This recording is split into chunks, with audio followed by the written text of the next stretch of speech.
Hello, everyone. It's Brother Keith here, Pastor Keith. I'm here to discuss some foods that you should have, survival foods, foods for long-term storage, things that I highly recommend.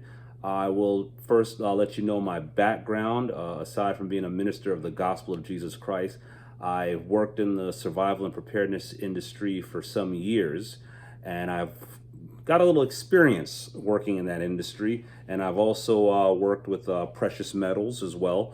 So when I give certain recommendations, I'm telling you from experience, okay? So one of the things I like to discuss with people is just having your basics, your staples. That's the most important thing. As I gave the warning prophetically of the coming food crisis, the famine, I'm pleased that many people have responded, sent me emails, and have told me that their pastor had said the same thing, or their friends, or their husband or wife had a similar dream or vision, or something to that effect. So that it's good. It just feels good that I'm not like a lone ranger out here just saying something, and that other brothers and sisters are not getting the same calling. So I'm very happy to know that people are waking up, and we're warning the people, especially with some of the things that are going on right now internationally, that pertains that's to our food prices and what we have to pay for food, as well as the availability of food.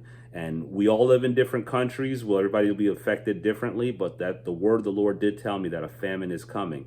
So I'm just gonna go over some of these things, the most important things that you need to have, the staples in your home. Number one, top of the list, rice. I'm gonna recommend that. That's on the top of the list, rice, especially white rice. I'm gonna put an emphasis on that one. You can use store up brown rice, but it's extremely difficult to keep it for long-term storage, to let it stay good in your house for a good 10 years. So with brown rice, that's gonna be in another video. I'm gonna explain that a little bit more, because it can be done, but it's just tricky for long-term storage. But white rice, that's the one you would keep for long-term storage. For many of the people watching this video, you may not have the experience on how to package certain foods for long-term storage, but white rice as it is, just buying it from the store, you can still use it for storage in your home as a staple ingredient. You want to have this as a staple. It will keep for some years. And when I say staple ingredient, it's one of the go-to ingredients that you will have in your home, especially in a crisis or an emergency, or if there's no food on the shelf at Walmart. At least if you have some white rice put away in your home, you can be all right. White rice, you can use it to feed yourself and your family. Use it for fillers and throw it inside of soups. You can make rice pudding, old school. Some of you know about grandma making rice pudding. So rice is something I'm gonna put on top of the list in terms of a preparedness food, a survival food to have that has just a natural long shelf life in it. And I've met some preppers and survivalists, and even people who lived in some other countries where they had rice stored, and they said, they said, well, yeah, the bugs, if any bugs got into it, you could eat the bugs. That's extra protein. And in an emergency situation, who's going to trip on extra protein? So white rice is my number one recommendation. Other recommendation I'm going to bring to the forefront is beans, good old beans. Now, we're not going to start with the jokes of beans and gas and pooping and farting. My son is in the background. He has a little smirk on his face because he'll make comments about gas all the time. But beans is very important. Beans, why am I recommending beans? Well, number one, beans provide protein. You need that. It provides protein. Number two, fiber. Number three, minerals. Now, those are things that the beans provide. And of course, the reason why it's on here as a top recommendation for a staple food is because beans have an extremely long shelf life. Dry beans right here in the pack, like this is an example of black beans, have an extremely long shelf life in a natural form. When you get them from the store, you could take these dry beans, put them aside, and they're going to be edible for a few years, just as is, 3, 4 years. Put them aside. They do get much harder and harder to cook over time as they get older. So again, I will be doing a video on how to seal these beans and how to do things to make them last a good 10, 15 years stored in special packaging. And when you learn those methods, you'll really be in good shape. But right now, because this is an impending food crisis, I'm just telling you, just stock up on your beans and rice. Beans, you can put them in soups. You can actually, with certain types of beans, you can grind them down if you have that skill and make your own flour to make a bread out of it. So that's, some people around the world have been doing that. You can do that. You can also make bean salad. So you can have soups, bean salad, make stews. There's a lot of things you could do with beans. And some of the survivalists I've met, they'll just do beans and rice and throw in their own sauce or spices on there just as a survival meal. We're not talking about fancy stuff. We're just talking about things that can, at least that you will not starve to death, that you and your family will be okay. So you have rice, number one, beans, number two. Okay, dry beans is the one I recommend most. This is secondary, canned beans, and we'll get into canned foods in a second. But canned beans are nice to have, but dry beans, you want to do dry beans preferably in terms of for a large family and long shelf life and flexibility, because this won't give you the flexibility of doing more things. Let's say if you wanted to make a flour out of your beans, you can't do this with this one because it's already wet. Okay, all right, so put that aside. Next one, salt. Very, very, very, very, very important. Gotta have salt. You must have salt in your staples for food. Salt in Roman times was used as a currency, used to pay people in salt. You could pay a soldier in salt. Salt, so that's why the saying comes, he's not even worth his salt. All right, that's where that saying comes from. You can do a lot of things with salt. Salt, obviously used for flavoring of food, but when we get into the deeper aspect of salt, aside from flavoring of food, your body actually needs salt. So in a survival situation or a situation that could be very dire when you're not getting the supplies, you can't go to Walmart because there's no food on the shelves, having some salt in your food is very helpful, all right, because your body still needs salt. You could sprinkle it on your meat or whatever. Number two, preservation. You can use the salt to preserve meat. Let's say you had to kill a deer, or you live near a farm. You and the farmer made a deal because you had a bunch of salt. He had to kill a goat or a cow, but he has no refrigeration because let's say the power is down. He's out of refrigeration on his farm. Or just you killed an animal yourself. Let's say you had to kill your dog. I mean, God forbid, but you know what? If things ever got that heavy and dicey and meat was really scarce, Fido might have to go. So, and if refrigeration is limited, you can use the salt to preserve your food. Let's say you had to fish in a river or a lake and you bought some good stuff back, and refrigeration is limited. You can use your salt to help preserve that food. Okay, I've got saltfish right now in my refrigerator, and I could tell you stories on salted fish and sailors using that to travel around the world. So salt is very important. Aside from preservation, you can use salt for cleansing of wounds. If you get a cut and you had a serious cut, and let's say it's hard to get to a hospital or a doctor, or the hospital is packed with people with a mysterious virus or something like that. We're talking about the last days. I'm a Christian. Last days, no holds barred. Anything can happen.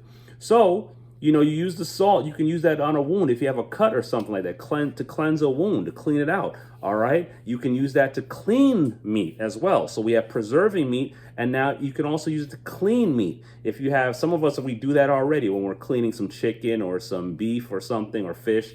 You can use salt and add it to the water and clean the meat before cooking it, because you don't want to get any weird viruses or bugs in your food. So you use the salt to clean the meat. So salt is something you have to have it on top of this list of staples. Okay.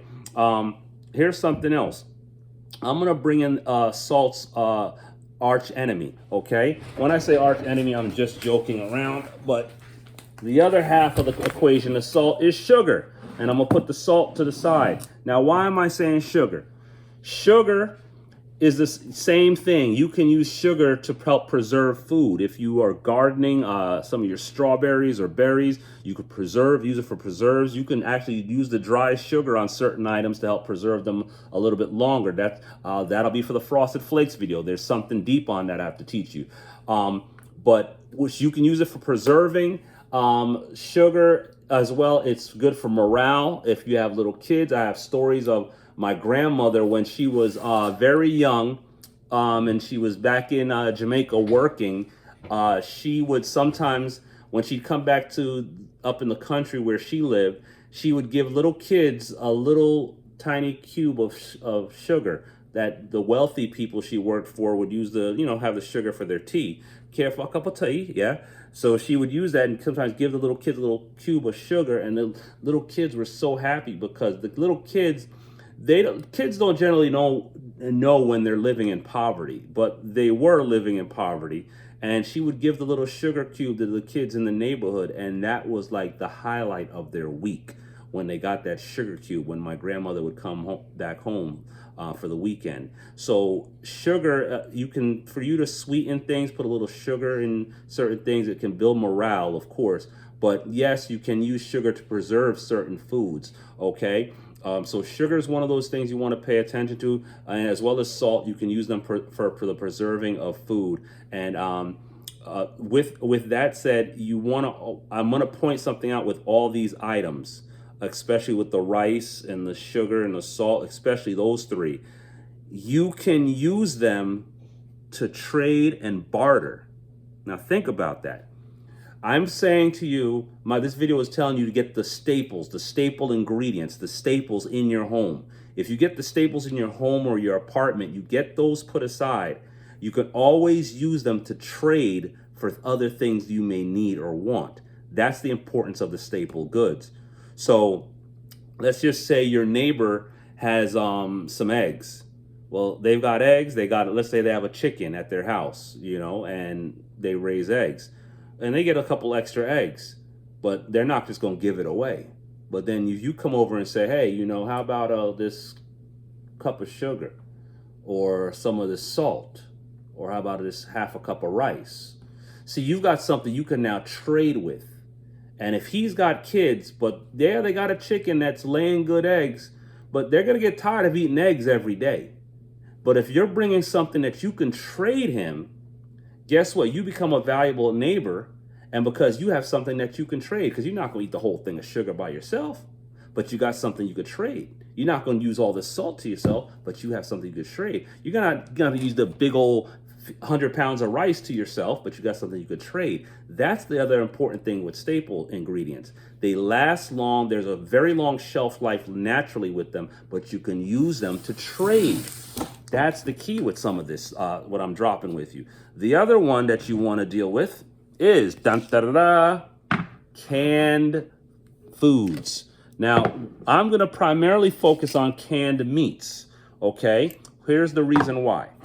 Canned meats, obviously, there's protein. So there goes ham for those of you that eat pork. Okay, the Bible says you can receive it with thanksgiving. You can pray over it and bless it. But I'm not going to give the Bible story, the Bible lessons and scriptures on that right now, because I know there's some people out there, oh, brother, it's pork. Let me tell you, in a survival situation, and if Walmart or Asda or Tesco or Publix or any of your other favorite supermarkets, ShopRite, Stop and Go, Pathmark, I could go down the list. Morrison's, see, I'm calling out even shopping stores over in the UK. I know about them because I'm over there a lot. All right. If those places are shut and there's no food, you're going to say, Lord, I thank you for that ham. You're going to receive it with thanksgiving. You're going to eat that ham and be thankful, or you're going to starve, or you want to eat people. All right. So there's for my legalistic people. I had to throw that little jab in there. All right. But this one, there's no particular brand, but these canned hams, they have a very, very long shelf life.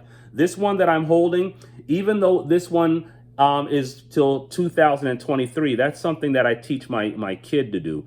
My son, I'll have him, because dad's getting a little older and, sometimes I have to squint when I read things. I'll say, yo, man, write the date on here a little bit bigger for me. And he does it. So if I'm doing in a rush and I want to look at the date real quick, I can just do it real quick without squinting. I see 6/23, June 23. But let me give you a secret with these.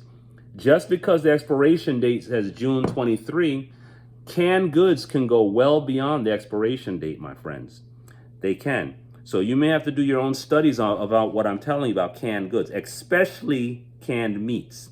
Canned veggies and fruits, you got to be very tricky with them because of the acid content, okay? That's why I'm saying we're going to focus on canned meats. With canned meats, I know for sure that this can go past 2023. I know that. I'm certain of it. I know I can get a few years past this. Only thing with the canned goods, you want to store them in a nice, comfortable environment, not in an attic where it gets super hot.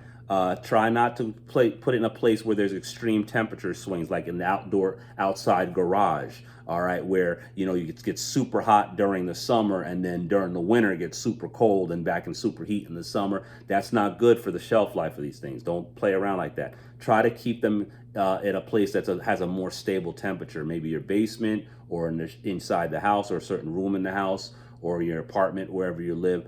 Try to keep a little more stable environment, and the shelf life, these things will last. That's the canned meat right there, canned ham. This one, sardines. All right, for those of you who are familiar with sardines, some of you aren't, this one has a little bit of the tomato sauce in there. I like it because it has a little more flavor. I'm not actually a big sardine fan, but I had it growing up as a kid. My mom would make it for me, have with some rice and peas or just white rice.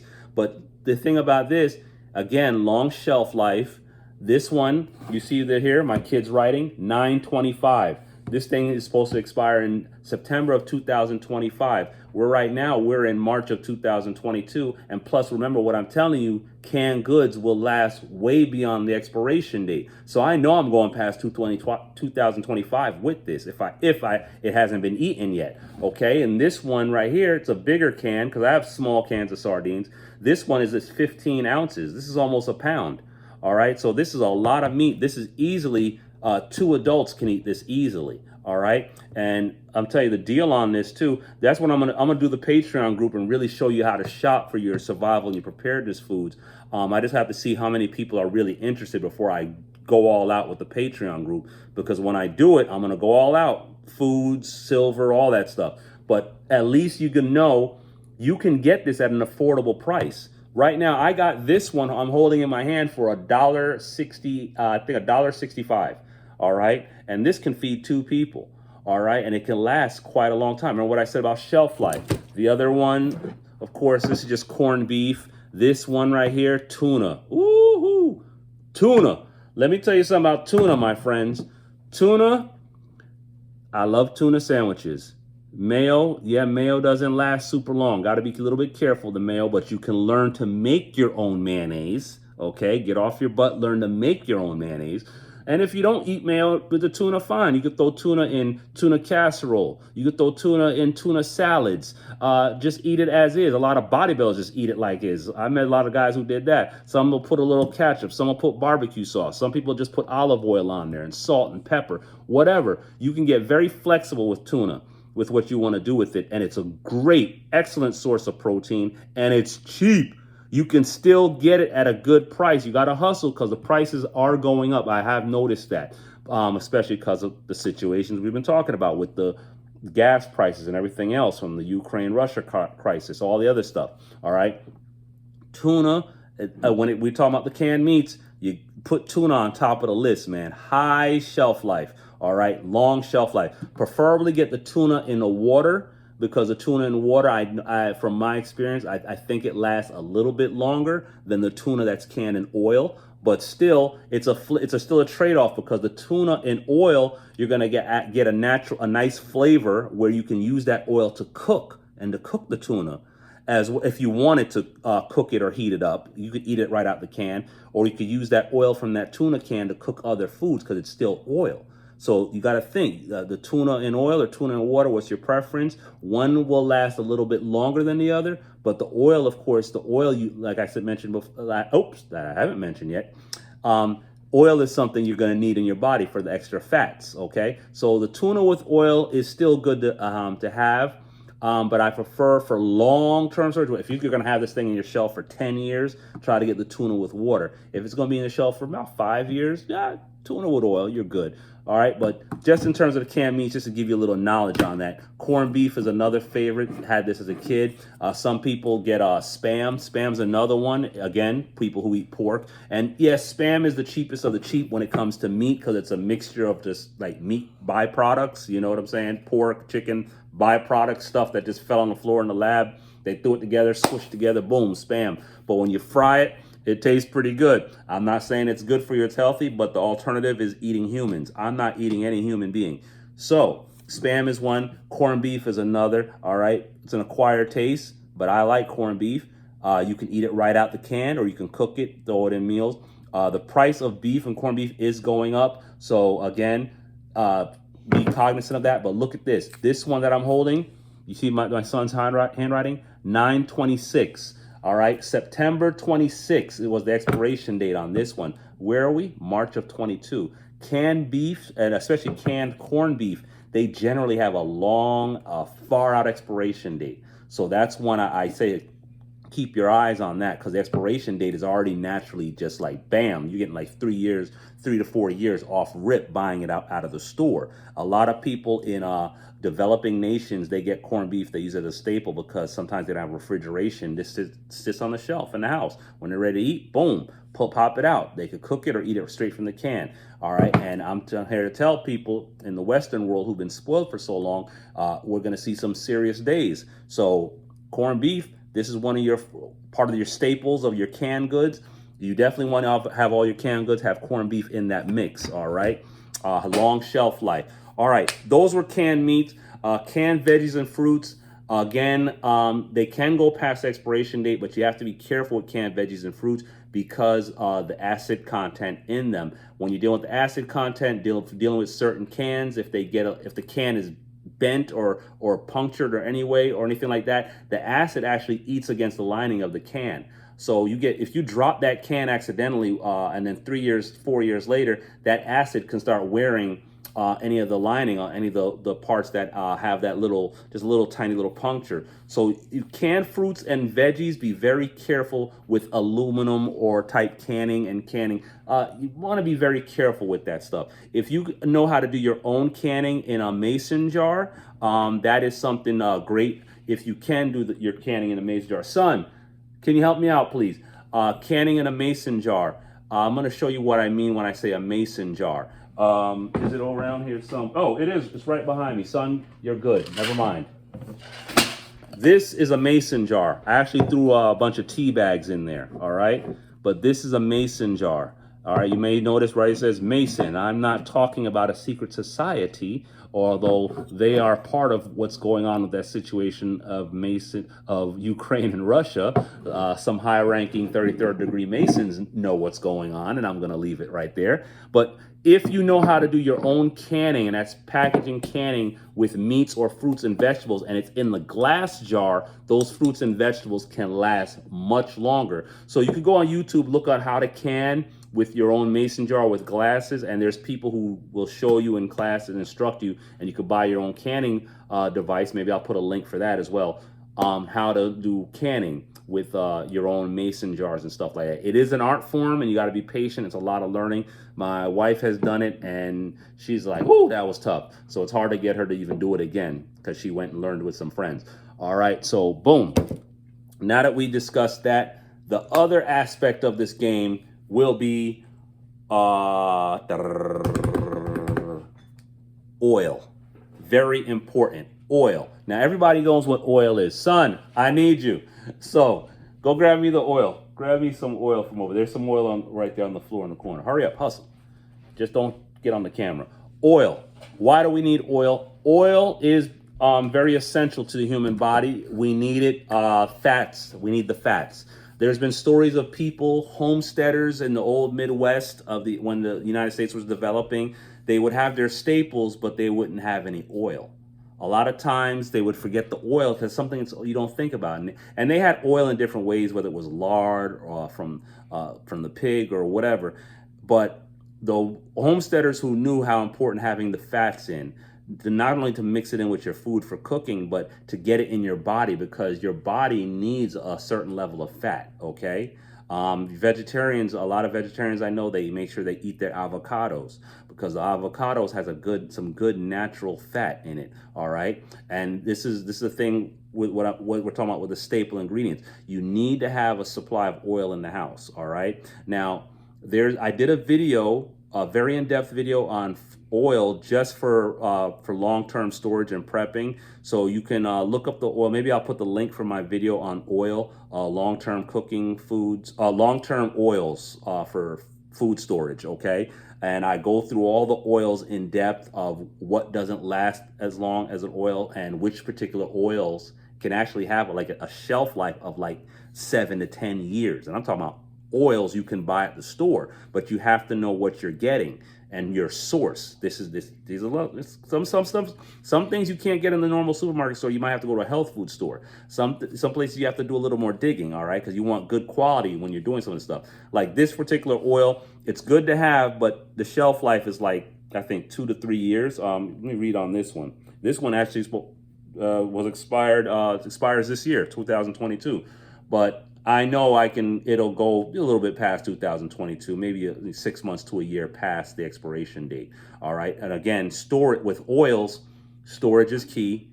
Keep it in a cool, dark place. No sunlight hitting this thing or anything, and you'll get the shelf life. You'll get a little extra shelf life out of it. And again, if you want to know more about which oils last longer or methods, check that video. I think I'll send a link of that video that I've done maybe 3-4 years ago about oils and which ones to get for long-term storage. But oils has to be one of your staple ingredients. Whatever oil you're getting, whatever your oils you're used to, vegetable oil, sunflower oil, canola oil, olive oil, coconut oil, I could go down the list. You have to have oil in your system. You're gonna need oil. Not only are you gonna need it to cook food, you're gonna need it for eating and for health. Some people around the world, depending on the type of oil, they use the oil for health benefits. There are a lot of health benefits with olive oil and coconut oil, virgin coconut oil, amazing health benefits. So oil is very important. Aside from that, you can also use the oil for other little things, okay? You can use the oil for lubrication, as when some other things you may need to be done around the house and the home.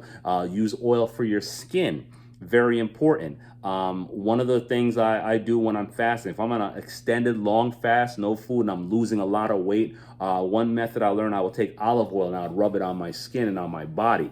That would actually help keep me from deteriorating if I haven't eaten for days on end. And when I say days on end, I mean a long time. So if you're in a situation, survival situation, and you haven't eaten food for quite a long time, aside from taking a little bit of the oil and getting it into your system, you can actually take the oil, as long as you've had a bath, and rub it on your skin. Your skin is an organ, and your skin will absorb the oil, and it will do a lot to preserve you physically.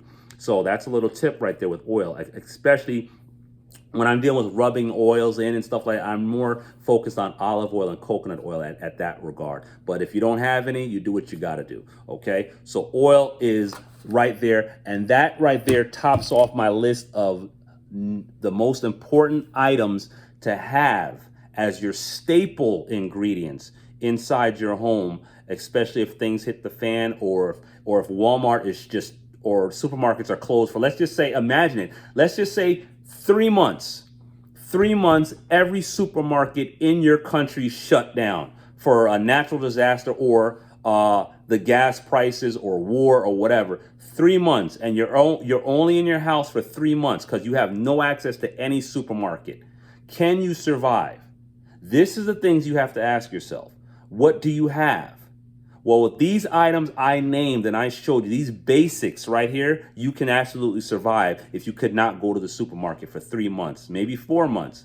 And you have items, out of all these items I mentioned, you have stuff you can trade with. So if your neighbor has something you need, you can trade with every one of those items I just mentioned on that list. You can work a trade out for something you may need if they have something, okay? So that's why these are the top items. Honorable mention is items that could be on this list, but I took them off for one reason or other.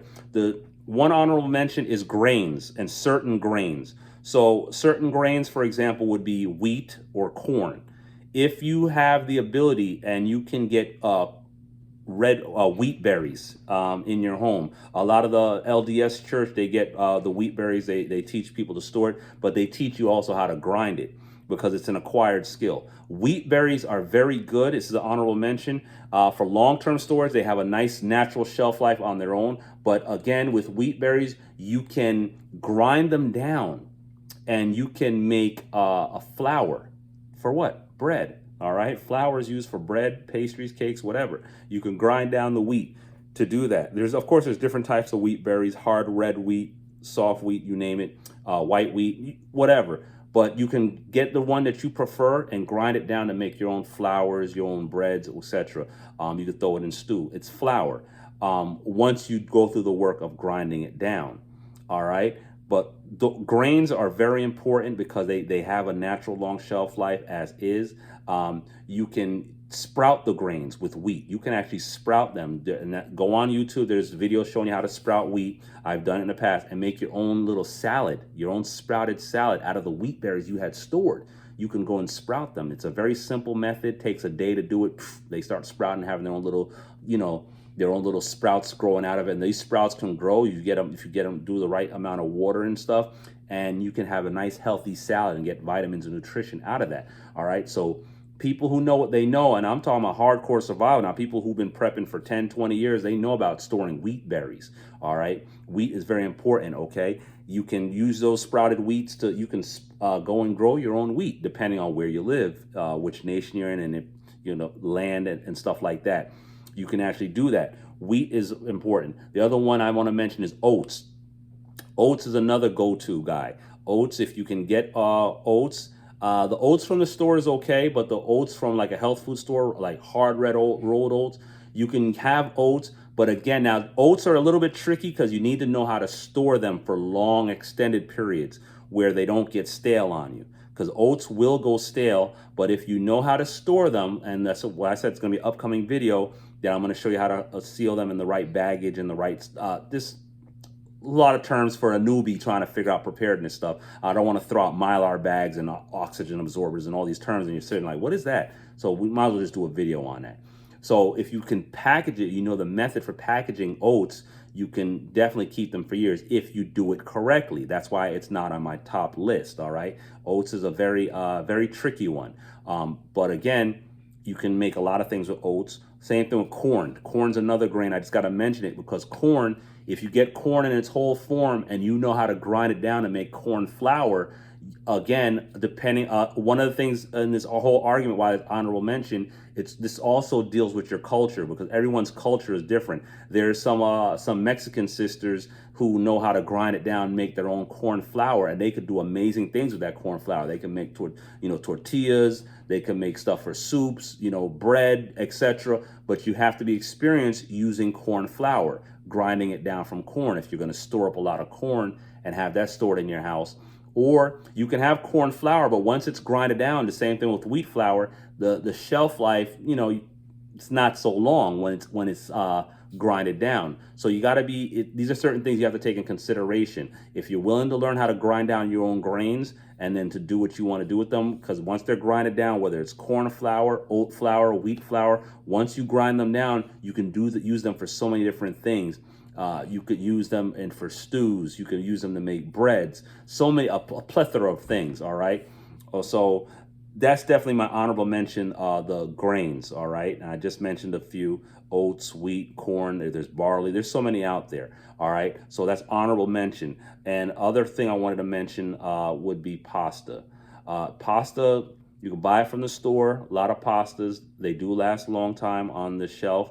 But eventually they start going a little bit stale and they start tasting a little weird over time.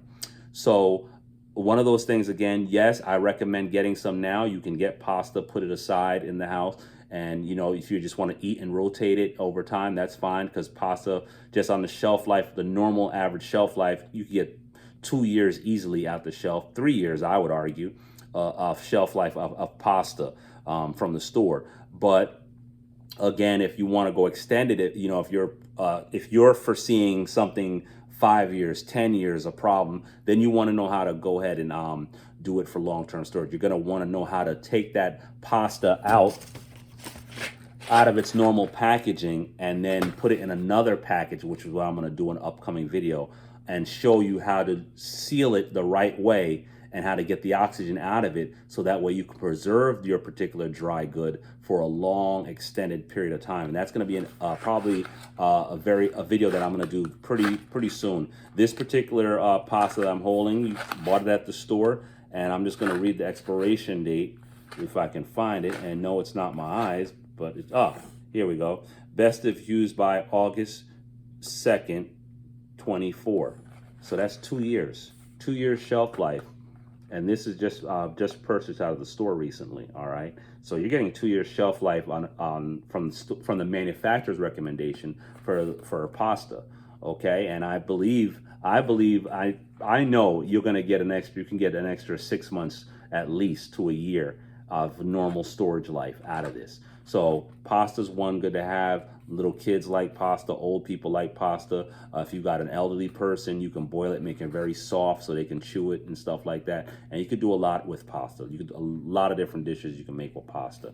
All right, so that's why it's on my honorable mention list. Okay, so the grains and the pasta, honorable mention list. All right, but everything else, you've got the other ones which were the must-haves. Things that you can trade with, barter and trade with, things that last a long time just on a natural form. They can last a long time. See my oil video. Go in my archive, look up my oil video, and you'll see what I'm really getting into about oils and my recommendations of ones that last even longer. All right, so that's the end of this video. I really hope this was a help.